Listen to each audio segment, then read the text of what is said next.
برطانوی عدالت میں دہشت گردی پر اکسانے کے کیس میں MQM کے بانی الطاف حسین کے خلاف دلائل مکمل ہو گئے ہیں اور آئندہ چند روز میں عدالت فیصلہ کرے گی کہ الطاف کو قصوروار قرار دے کر سزا سنائی جائے گی یا الزامات سے بری کر دیا جائے گا۔ مقدمے کی کارروائی سننے والے صحافی حضرات کا خیال ہے کہ الطاف کو سزا ہو جائے گی کیونکہ برطانوی پروسیکیوشن نے ان کے خلاف عدالت میں ٹھوس شواہد پیش کیے ہیں۔ الطاف حسین نے لندن کی عدالت میں اپنے خلاف دہشت گردی کے مقدمے میں جیوری کے سامنے گواہی دینے سے معذرت کرنے کے باوجود صحت جرم سے انکار کیا ہے۔ دوسری جانب وکیل صفائی نے پاکستان کو ناکام ریاست قرار دیتے ہوئے اپنے موکل کو معصوم ثابت کرنے کے لیے اس خواہش کا اظہار کیا ہے کہ پاکستان اور برطانیہ کی سیاست اور ثقافتی اقدار مختلف ہیں، لہٰذا پاکستان کے مخصوص حالات کو مد نظر رکھتے ہوئے ہی فیصلہ سنایا جائے۔ دوسری جانب اس کیس کی بنیاد ہی یہ ہے کہ الطاف حسین نے برطانوی قانون اور معاشرتی اقدار کی خلاف ورزی کرتے ہوئے دہشت گردانہ جرم کا ارتکاب کیا ہے۔ یاد رہے کہ برطانیہ کی کراؤن پروسیکیوشن سروس نے لندن میں خود ساختہ جلا وطنی اختیار کرنے والے الطاف کے خلاف 22 اگست سن 2016 کو کراچی میں اپنے کارکنوں کو 2 مختلف تقاریر میں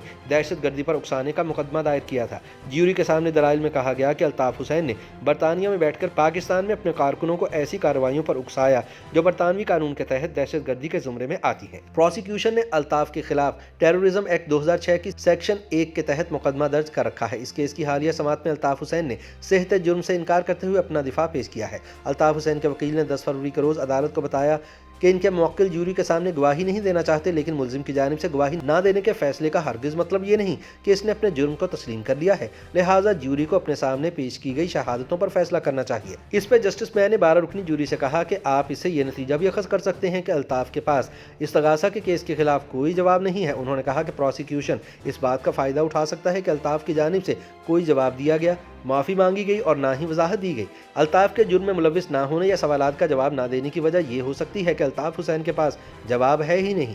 الطاف حسین کو اپنی صفائی میں کم از کم ایک جواب تو دینا ہوگا۔ تاہم وکیل دفاع کا کہنا تھا کہ الطاف حسین کے پاس بتانے کے لیے اور کچھ نہیں ہے۔ آپ 6 سال پیچھے جا کر ویڈیوز میں دیکھیں تو معلوم ہوگا کہ انہوں نے کچھ چھپانے کی کوشش نہیں کی۔ جسٹس میں کی جانب سے دی گئی ہدایت کے مطابق الطاف حسین کو سزا دینے کے لیے جیوری کو اس بات پر مطمئن کرنا ہوگا کہ تقاریر الطاف حسین کی تھی جن سے دہشت گردی کی حوصلہ افزائی کا پیغام ملا۔ کیس سننے والے جج نے کہا کہ پروسیکیوشن کو ثابت کرنا ضروری نہیں ہے کہ کوئی دہشت گردانہ عمل کیا گیا ہے یا نہیں۔ لاپرواہی اور نیت کا فیصلہ اس کیس کو سننے والے ججز نے کرنا ہے کہ آیا الطاف پرتشدد واقعات کا علم رکھتے تھے لیکن پھر بھی انہوں نے بلا وجہ ایسا عمل کیا۔ دہشت گردانہ عمل پر غور کرتے ہوئے جج نے کہا کہ جیوری کو پہلے عمل کی قسم اور اس کے مقصد پر غور کرنا چاہیے۔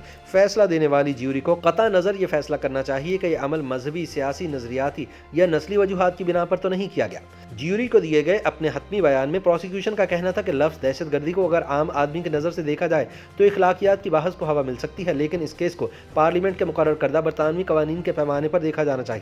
پروسیکیوشن نے زور دیا کہ الطاف نے حکومت پر اثر انداز ہونے کے لیے اپنے کارکنان کو دہشت گردانہ عمل کرنے کے لیے کہا اور کارکنان نے یہ سب سیاسی وجوہات کی بنا پر کیا۔ پروسیکیوشن کا کہنا تھا کہ الطاف حسین نے سیاسی طاقت اور قیادت کے طور پر بہت سی ایسی باتیں کی جن کا انحصار ان کے حامیوں کی وفاداری پر تھا۔ انہوں نے کہا کہ الطاف نے تشدد کو ہوا دینے والے نکات کا استعمال کیا۔ اس طرح کے مواد کے استعمال کا مقصد ہجوم کو جمع کر کے ان سے کچھ اشتعال انگیز کارروائی کروانا تھا۔ پروسیکیوٹر نے دلیل دی کہ ان کا مقصد لوگوں کو جمع کر کے ٹی وی اسٹیشن پر حملے کروانا تھا جس میں کئی افراد زخمی اور جاں بحق ہوئے۔ وہ اپنے کارکنان کی عقیدت اور وفاداری سے باخبر ہیں۔ انہوں نے اپنے کارکنان کو اس مذموم فعل کے لیے استعمال کیا۔ استغاثہ کے وکیل نے حالیہ سماعت کے دوران جیوری سے استدعا کی ہے کہ ملزم کے خلاف الزامات کو برطانوی قانون کے معیار پر پرکھا جائے اور فیصلہ کرتے وقت کراچی اور برطانیہ میں ثقافتی فرق پر دھیان نہ دیا جائے۔ تاہم دوسری جانب ملزم الطاف حسین کے وکیل نے اپنے دلائل کے آغاز پر جیوری سے کہا کہ ان کے موکل کے خلاف الزامات کو پاکستانی معیار پر ہی پرکھنا چاہیے۔ انہوں نے کہا کہ پاکستان اور برطانیہ دو مختلف ممالک ہیں جہاں کے حالات، ثقافت، سیاست اور ریاستی عناصر کے رویے مختلف ہیں۔ وکیل دفاع نے پاکستان کو کئی لحاظ سے ایک ناکام ریاست قرار دیتے ہوئے دعویٰ کیا کہ وہاں کے ریاستی عناصر پر شہریوں پر تشدد کرنے، لاپتہ کرنے اور شہریوں کے ماورائے قتل جیسے الزامات لگتے ہیں۔ وکیل دفاع نے کہا کہ الطاف حسین کی 22 اگست 2016 کی تقاریر ان کی مایوسی اور جذباتی پن کی عکاسی کرتی ہیں اور وہ لوگوں کو اپنے حقوق کے حصول کے لیے گھروں سے نکالنے کی کوشش کر رہے تھے۔ وکیل دفاع نے کہا کہ جب ایک عدالتی فیصلے کے ذریعے ان کے موکل کی تقاریر کی اشاعت پر پابندی عائد کر دی گئی تو انہوں نے پرامن طریقے سے اس پابندی کو ختم کرانے کی کوشش کی۔ وکیل دفاع نے کہا کہ الطاف حسین نے اپنے مقصد کے حصول کے لیے ایک بھوک ہڑتالی کیمپ لگانے کی ہدایت کی اور اپنے اراکین پارلیمنٹ سے کہا کہ وہ ان پر پابندی کے معاملے کو پارلیمنٹ میں اٹھائیں۔ وکیل دفاع نے کہا کہ MQM سے تعلق رکھنے والے رکن پارلیمنٹ نے حکومت سے رابطہ کیا اور وزیر اطلاعات کو